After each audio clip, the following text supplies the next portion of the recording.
our debate project for 619. We will discuss the topics of telehealth technologies and how it relates to ethics of behavior analysis and working with people with disabilities.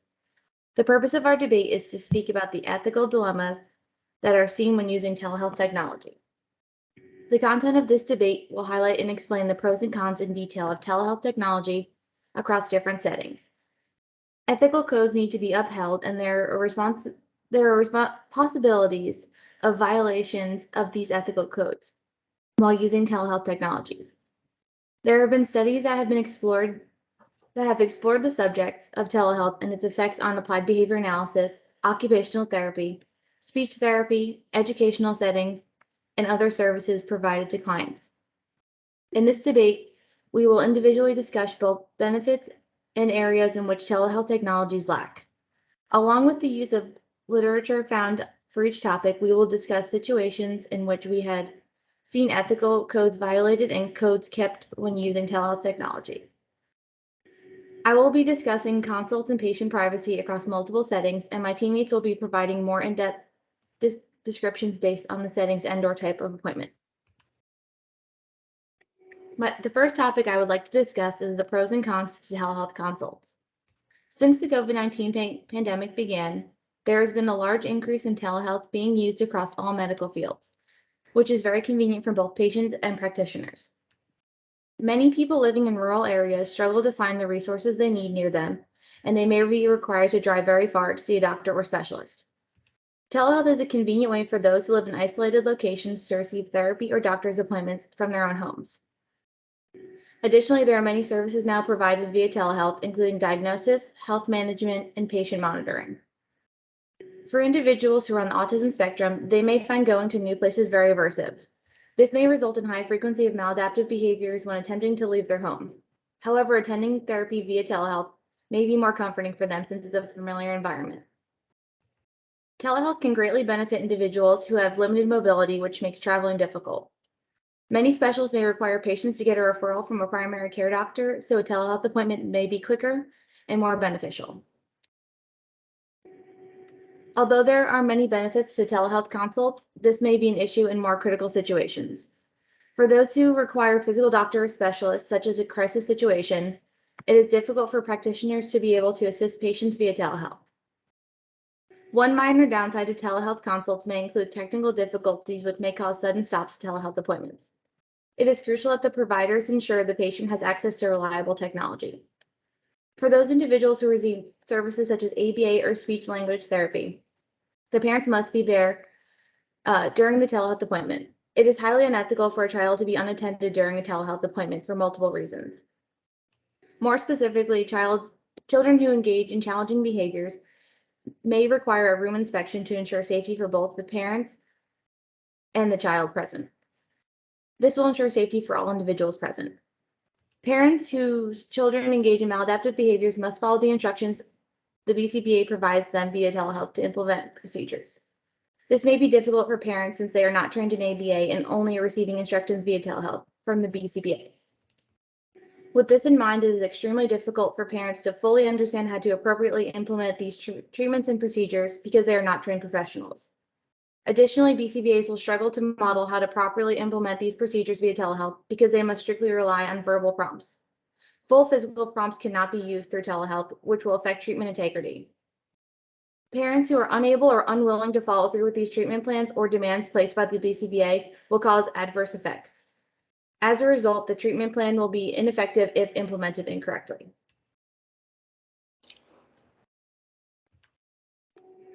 The next topic I will be addressing is the pros and cons to patient privacy. Since providing telehealth may put patients' privacy at risk, there are many laws and regulations in place to protect the patient. This includes the Business Associates Agreement, which was created to protect health information in compliance with HIPAA. Another policy that is implemented is the Fair Information Practice Policies. This is a privacy control that allows patients to access their own health information and limit the use of their health information by others. Another great way to protect patient information is by using data encryption on the device. When laws are truly being followed, it provides protection to the patient's confidential information. Unfortunately, there are more disadvantages to patient privacy via telehealth than there are advantages. Providing therapy or appointments via telehealth puts the patient's privacy at great risk.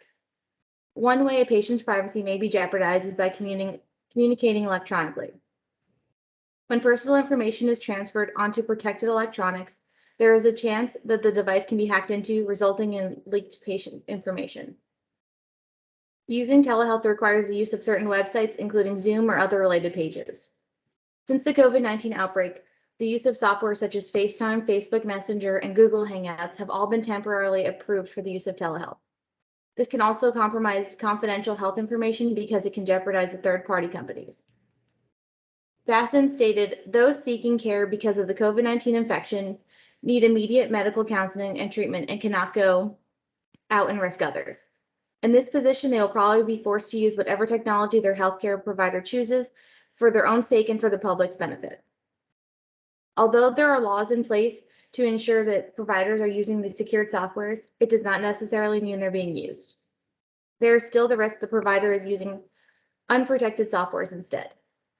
Due to the COVID-19 outbreak, HIPAA standards for enforcement regarding telehealth have decreased and practitioners are not being penalized for using unsecured softwares for communicating via telehealth.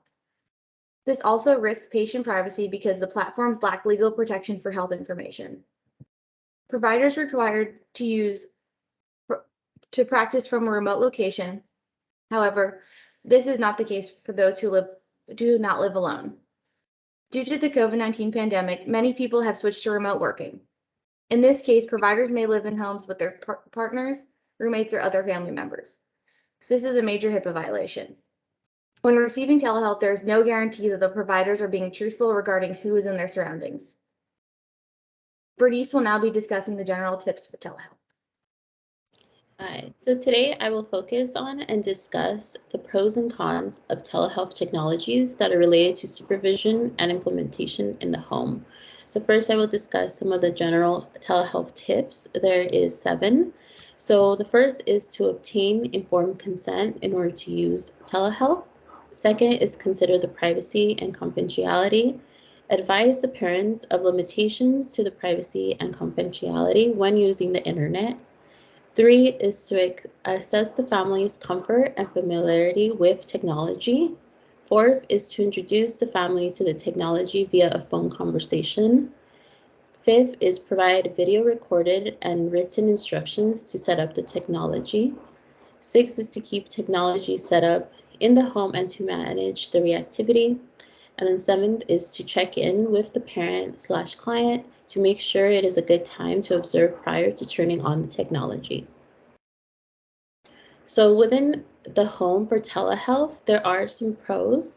So some of these are that it helps those who are in rural areas in order to be able to receive services, because they wouldn't be able to since they are living in further locations.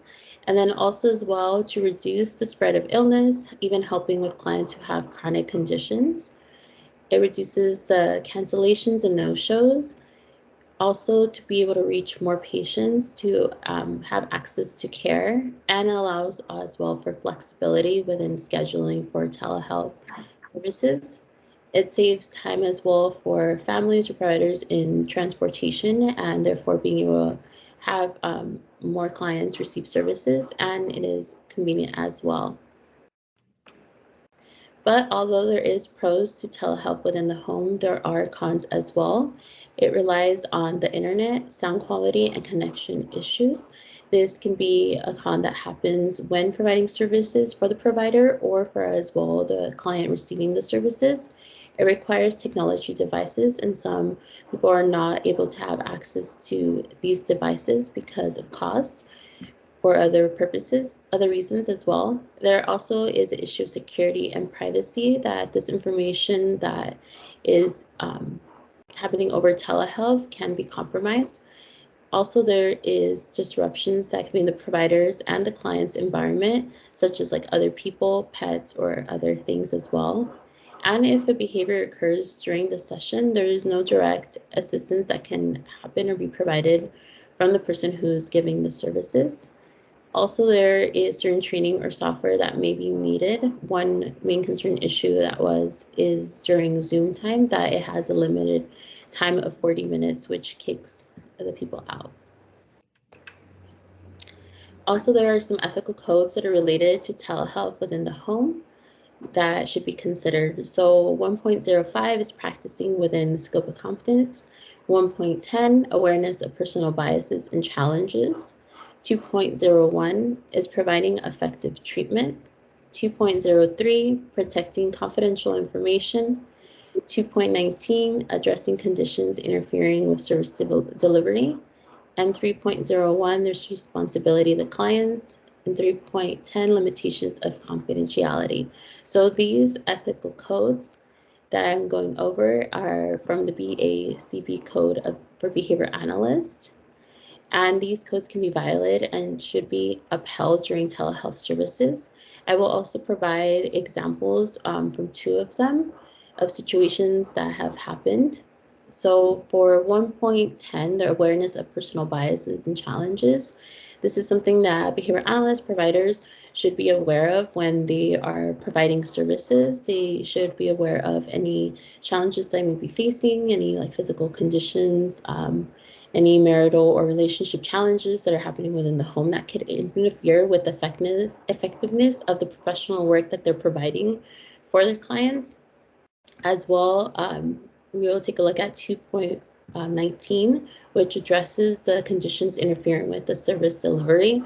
So behavior analysts and providers should be aware of the environmental conditions that they are surrounded by.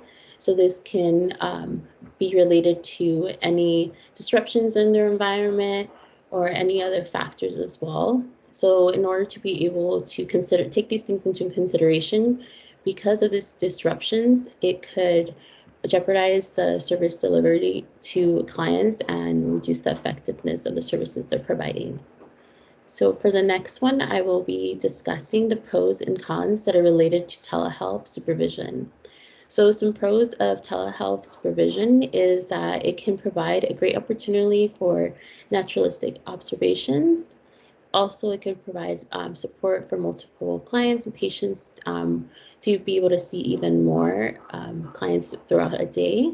The flexibility of it, easily being able to redirect themselves to observe another client if there's a cancellation. They can provide services over telehealth and be able to do Zoom that way. And it reduces the amount of people in the home in order to reduce the spread of illnesses.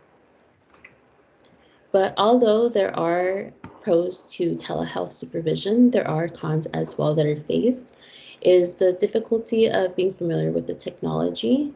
Also as well, certain trainings and software that may be needed. There as well mention of limited Zoom time. There are certain trainings that the providers should receive in order to provide services effectively over telehealth. There is a difficulty of observing the full extent of a client's behavior. So not being able, the supervisor, to see fully what the client is doing because there is limitation of view. Also, the case of supervision when the supervisor has their camera off or audio muted, there is no feedback that is being given in vivo, so that is not providing effective supervision at that time. There are also, as well as distractions that are happening in the BCBA or supervisor's home that is around them that could be other people, animals, or other distractions that could be causing less effective services. Children who are present within the home as well, not having them out of sight or out of location that can cause distractions for the full supervision and effective services to clients. Also, lack of proper training in being able to provide effective supervision over telehealth, and a lack of proper support for the client and the team members when the supervisor is giving supervision over telehealth. So then next, I will talk about the ethical codes that are related and should be considered for telehealth supervision.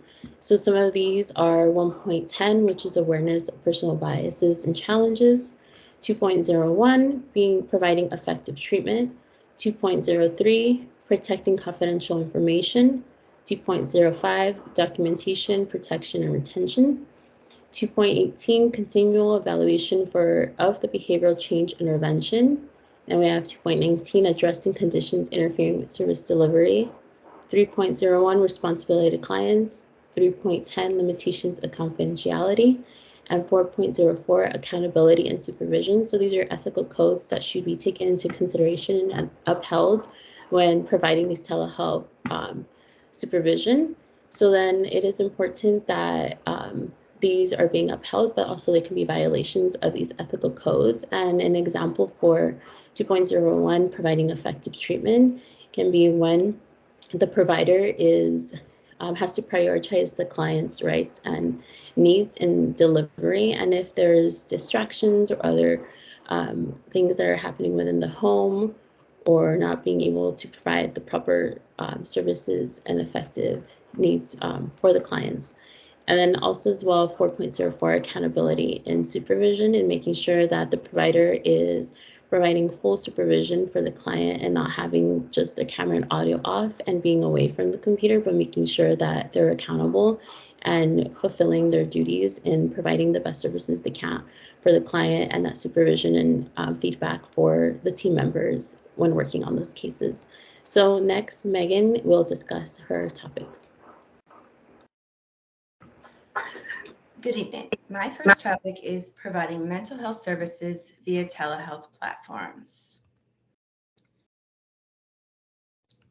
The article COVID-19 Pandemic-Related Transition to Telehealth in Child and Adolescent Mental Health, Clinicians in the Trial reported the following positive outcomes of providing telehealth services.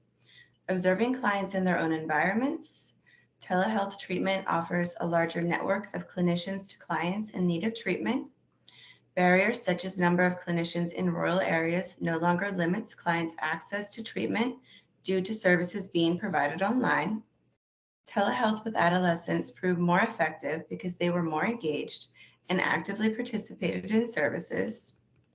Positive parent perceptions. Parents reported feeling relief over no longer needing transportation, and they also were able to save money due to no longer needing childcare for their other children in the home. Average attendance rates increased in months with only telehealth options available. There were fewer cancellations reported, including fewer scheduling conflicts, and rescheduling was easier. Additionally, there were fewer crises, which allowed for intervention to be the sole focus. Conversely, while there were several pros that emerged from this study, the following cons were noted by clinicians. Missed observations of nonverbal cues, such as eye contact, body language, and facial expressions. Low retention rates were noted using this service delivery model. Challenges working with children under the age of 10, especially those presenting as hyperactive or with attention difficulties. The physical space of the home and number of people in the house. Clients were often in a public versus a private space in the home, which resulted in distractions such as caregivers working, cooking, or caring for siblings. As part of our project, we surveyed individuals who provide telehealth services. Therapists surveyed cited the convenience for both the consumer and the professional providing the service, seen into the client's environment, easier collaboration with family members, more flexible, convenient for clients to schedule, and telehealth breaks down the barrier of transportation. Cons stated include limited attention span of clients and clients finding a private space in their house to talk. Because of the inability, it likely led to more guarded responses. Ethical concerns which present during the mental health treatment include providing effective treatment, protecting confidential information, and conditions which interfere with service delivery. My next topic is technology and education. I will be discussing the pros and cons of technology as well as online education, the potential ethical concerns, and finally my reflections being a special education teacher. Technology can be broken into the following categories: assistive technology and using online software programs. A form of telehealth and education is providing online education services primarily due to the pandemic. However, online institutions existed prior to the pandemic. According to Challenges Regarding Assistive Technology in Special Education, assistive technology is any item, piece of equipment, or product system, whether acquired commercially off the shelf, modified or customized that is used to increase, maintain, or improve on the functional capabilities of a child with a disability. Assistive technology in education primarily affords individuals who cannot read or speak to communicate with their peers and teachers, allowing them the opportunity to maximally engage in instruction that their disability previously would impede. The literature suggests the following cons of assistive technology. Teachers are underprepared to use assistive technology due to no relevant coursework in teacher prep programs. Teachers are not offered enough in-service training to use the technology. There's not enough time to support integrating assistive technology into the classroom, and not considering user opinions in the selection process, poor device performances, as well as changes in user needs and priorities. Now, of the teachers that were surveyed for our debate project, 80% had experience using assistive technology. All teachers surveyed presently teach special education. Most teachers reported that assistive technology benefited their students, and students responded favorably to the technology. Most of the teachers stated they felt prepared to teach the students how to use the technology, as they were provided a lot of instruction regarding implementation. A con noted in the survey was that some students resist assistive technology because they stand out. No one else has it, especially whenever they are in the inclusive setting. Another facet of technology in special education is online software programs. Online software programs have been in use for several years, but some would argue the use of such programs gives students receiving special education services opportunities to even the playing field. The literature notes the following regarding these programs. There's the potential to improve teaching and learning in unprecedented ways. It provides real-time information on students, and they allow students to remediate skill deficits they may not be possible during direct instruction. All teachers surveyed had experience with online software programs. Of the teachers who completed the survey, 80% view the software programs as providing adequate supplemental support to students with identified disabilities. Teachers reported software programs as being effective for independent practice and skill building. The cons associated with using online software programs based on the literature predominantly focus on ethical concerns, such as the potential for hackers if the data is not secured, protecting confidential information. Districts and teachers need to be aware what data is being tracked and stored and whom the data is available to and shared with.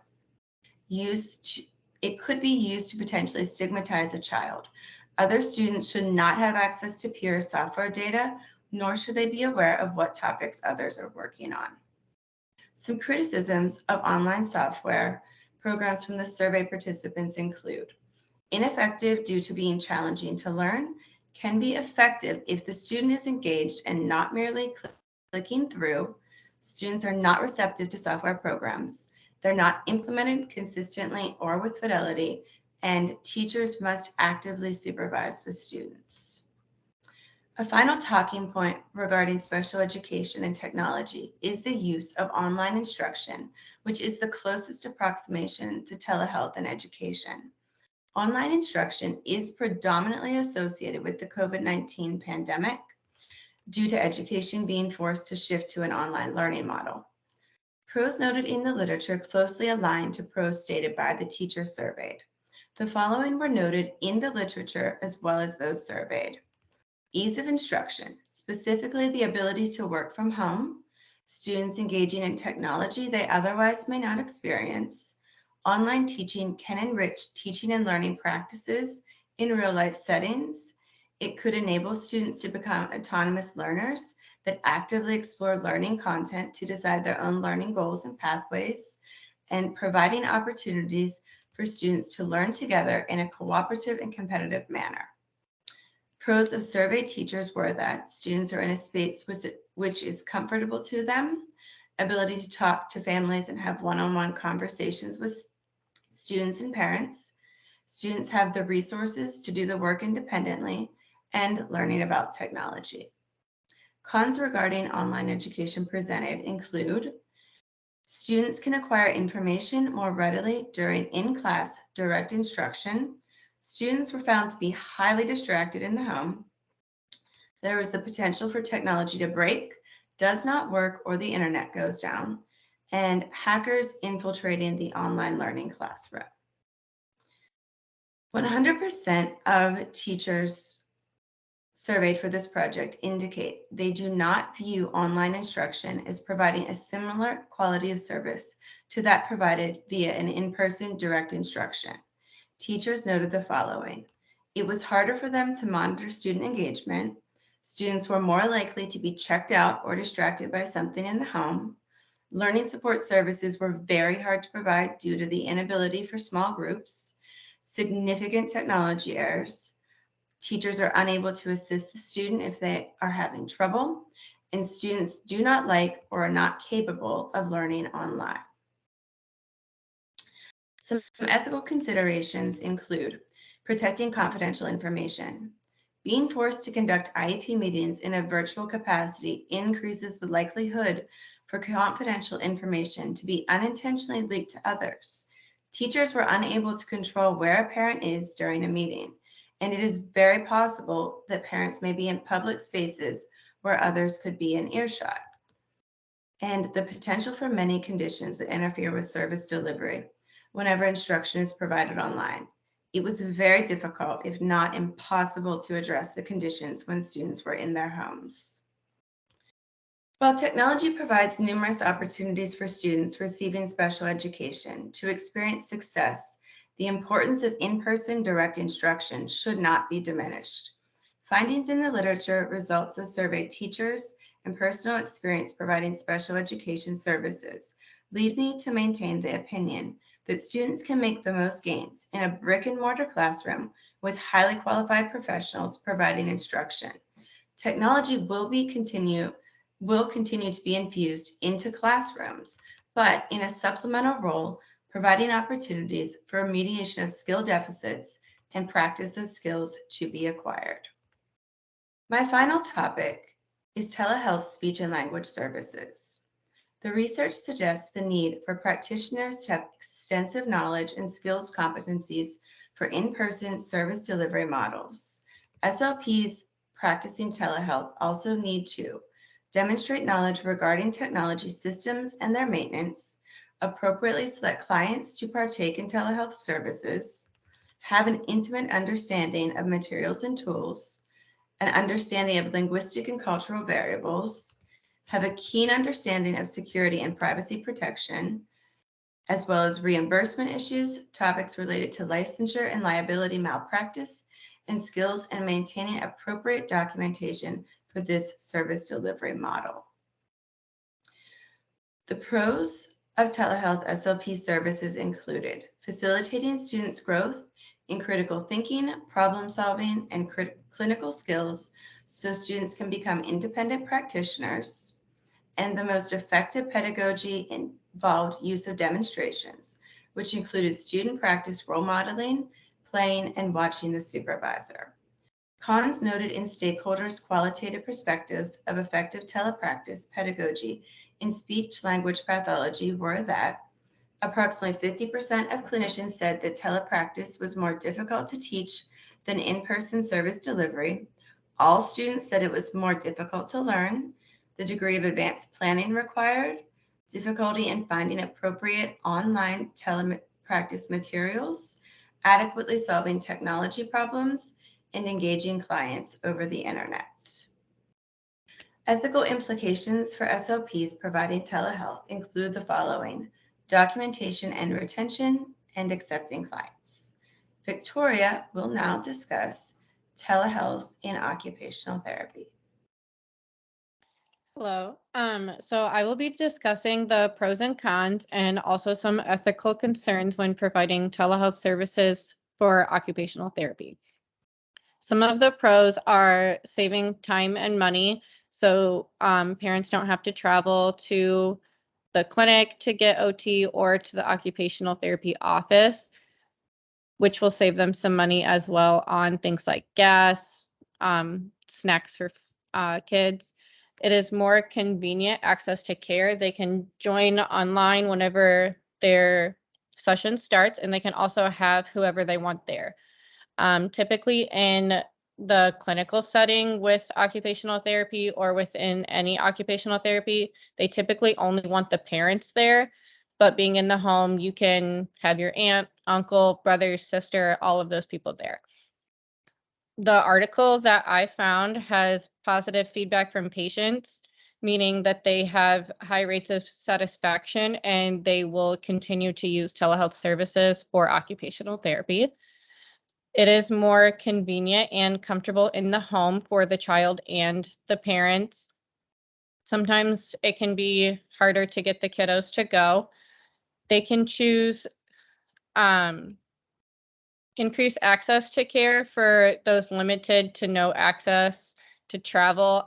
Some parents don't have transportation, which can make it harder to go to a office rather than just the convenience of getting on in their home.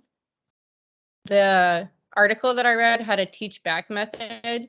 So the therapist will teach the parent how to implement it, and then they have to teach it back to the therapist to convey that they understand what is going on. So parental involvement improves, meaning that the parents are more involved. However, there are still cons within telehealth.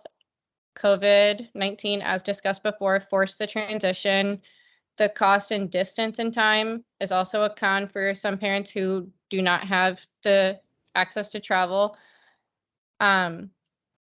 Cost can be things like the technology to be able to afford the computer, afford the things necessary to run it, such as the eating utensils or shoe tying, different things like that. Also, once again, it is difficult for kids to stay on camera, not having that quiet place. So pets, siblings, aunt, uncle, all of those people being there.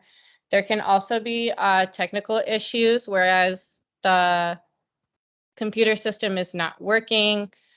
Also, the article mentioned that it is difficult for cognitive impaired patients and autism patients to use telehealth to teach those skills. It is also difficult for early intervention and preschool learners because they do not like to stay on the screen and sit in one area. Some of the ethical concerns discussed in OT is addressing conditions interfering with service delivery, obtaining informed consent, cultural responsiveness and diversity, and providing effective treatment. Addressing conditions interfering with service delivery. With telehealth services, there can be many distractions, as we discussed, like leaving the camera, having extra people in the home, and problem behaviors occurring. If a problem behavior does occur, then the staff on the telehealth have to wait out the behavior because they are not physically there to intervene. The disruptions in telehealth can affect how effective the treatment is. If the house is louder than normal, then how are they going to focus on the demands being placed over telehealth? OTs have services all day long and families have technical issues. How long should the OT occupational therapist wait for it to be fixed, or would they have to reschedule their session? So Victoria, if I can take that question, just with my experience last year providing special education services online, I just would, if I were the clinician, I would actually probably give the parent a call and try to walk them through the technology and just to really assist them so that they can get up and running. That's just my take from last year and being online all year. Megan, I can say that and like to argue that point is a lot of times for some companies for their insurance, if you're not providing services for more than 7 minutes, you have to stop billing the insurance because you're no longer providing any services. So in that case, I feel like if I've hit that 7 minute mark, the child is not focusing, the parent's not doing anything about it, I would have to tell them like, I'm sorry, I had to stop services and we'll have to reschedule for another time that's more convenient or the house is quieter back then. Great input. For obtaining informed consent, this is an ethical concern considering there needs to be informed consent on telehealth technology, just like any in-person treatment. However, not all families have technology services available or they may not be able to afford them. If they can make this kind of transition during a pandemic, then what happens to their family and their services if they cannot make that transition?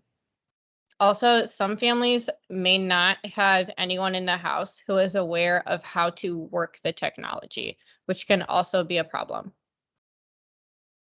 Another ethical concern that we discussed was cultural responsiveness and diversity. This also retains back to obtaining informed consent, as the fact that some families, again, cannot afford the technology. Just like BCBAs, we cannot judge them based on their diverse status, and neither can OTs. If the family has to go elsewhere for services, now the time and distance might be a struggle for them. Providing effective treatment during OT. This is an ethical concern due to the fact that most BCBAs were forced to perform their services on telehealth and were not trained that way. Also, so were OTs. OTs were forced within the pandemic as well to transition their services, which I know personally from my own OT, they do a lot of hands-on work. This can cause treatment to not be completely effective.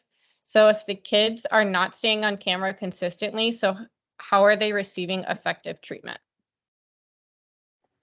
So Victoria, in response to your question, I would say that it's definitely hard for the provider, whether it's the BCBA or the occupational therapist, to see if the child is responding to the treatment.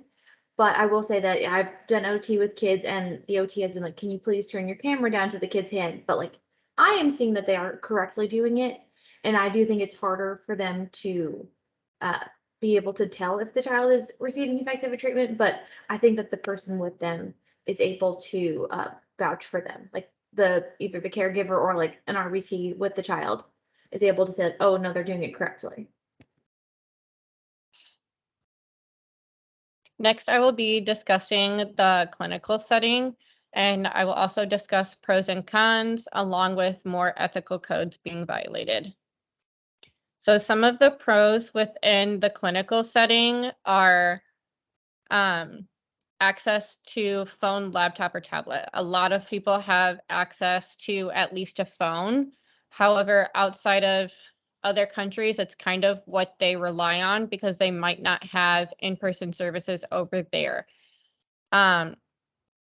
This displays more positive outcomes. It increases functional communication training, and it decreased the problem behavior using telehealth in the clinic. It also provides live coaching and video training, although you might not get that hands-on learning, which is a con. Some people learn differently, and hands-on is more effective for them. However, the article that I read, one of the pros was that effective in training professionals out of the US have no training in behavior analysis and no access to high quality training. So discussing more of the cons, not having enough services outside of the country, not having access to those BCBAs in person.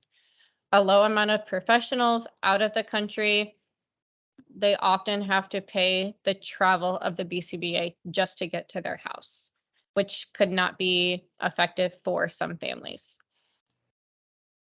Only one study shows effective treatment via telehealth for functional living skills.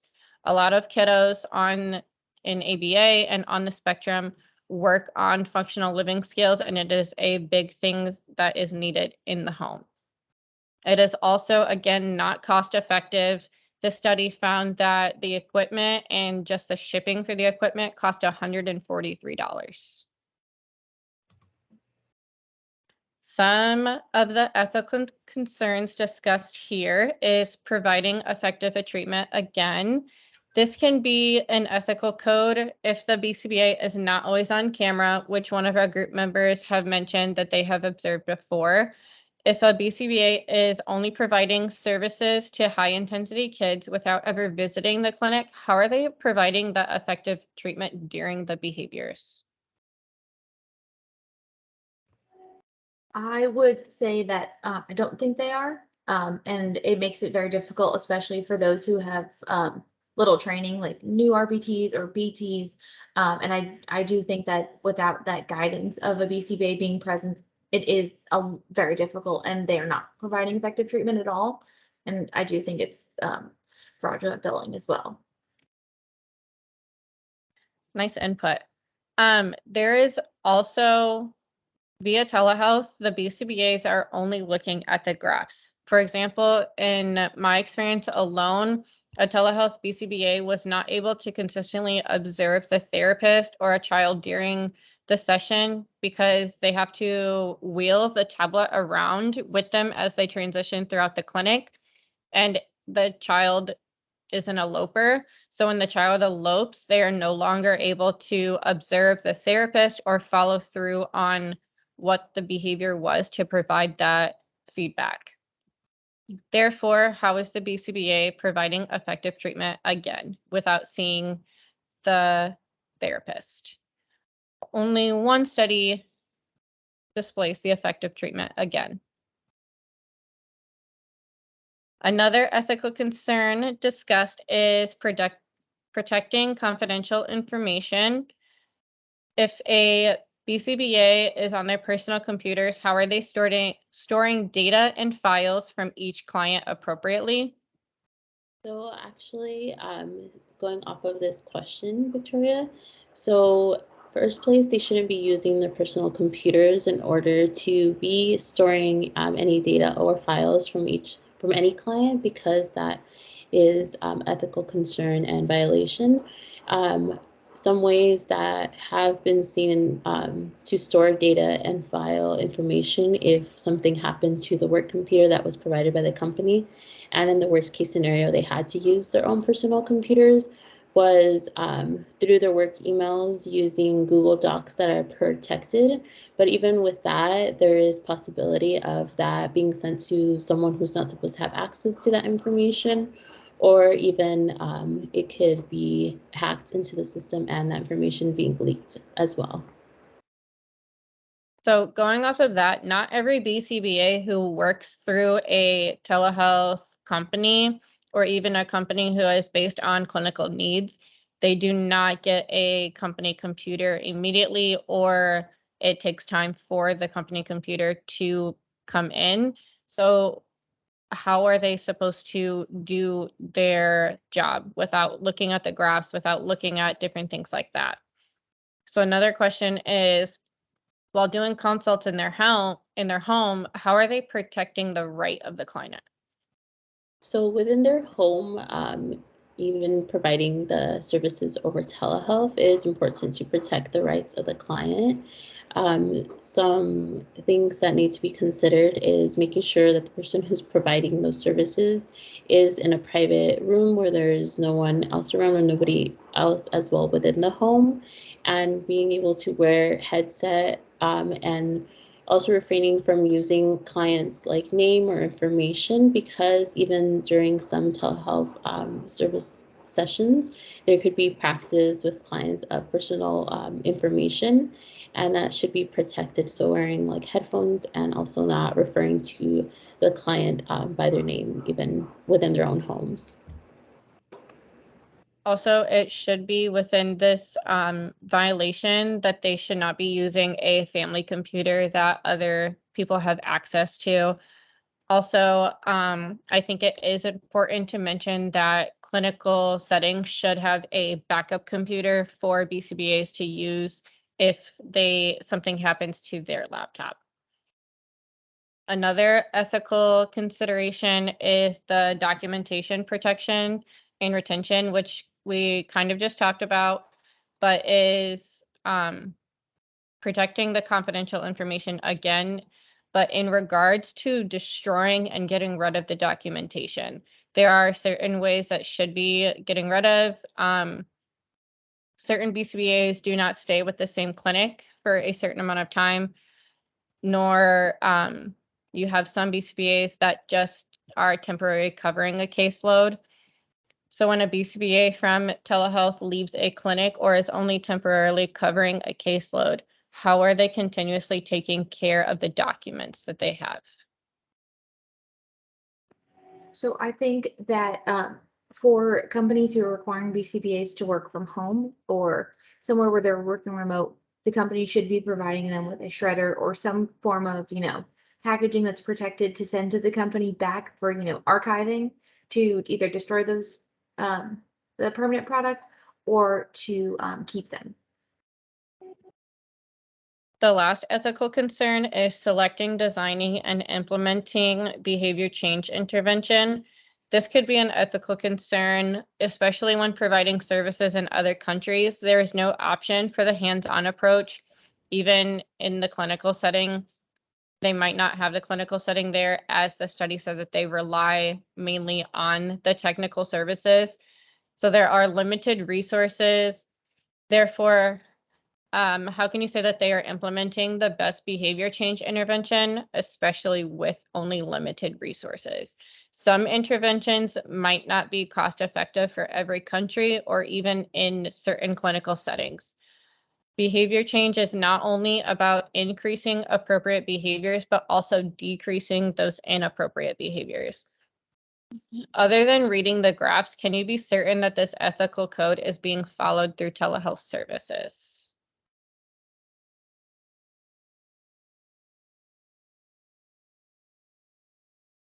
So that is actually a good question to consider. And in order to be able to really see that effective services are even being provided through telehealth is making sure that it comes down to each individual, because there is not a set way to really try and see if each person is following the ethical codes, but it has to come down to honesty and being able to see that the people are upholding these ethical codes that are very important, because violating this wouldn't be taking into consideration the client.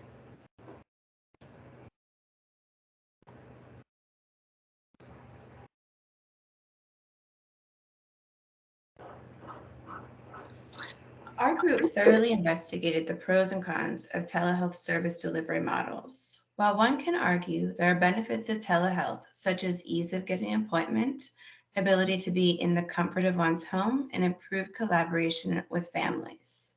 This graph illustrates surveyed participants' perceptions of ease of scheduling a telehealth appointment. And as we can see, most of the participants felt like it was really easy to schedule an appointment.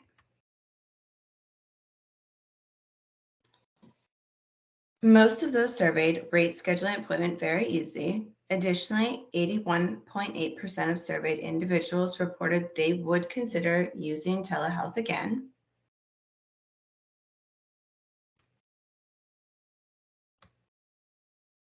While there are benefits of telehealth, most maintain in-person services are more effective.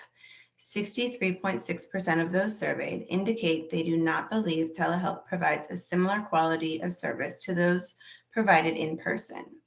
The decision to partake in telehealth is a personal one, but it is important to consider what service you are seeking and whether that service can be implemented effectively via a telehealth service delivery model.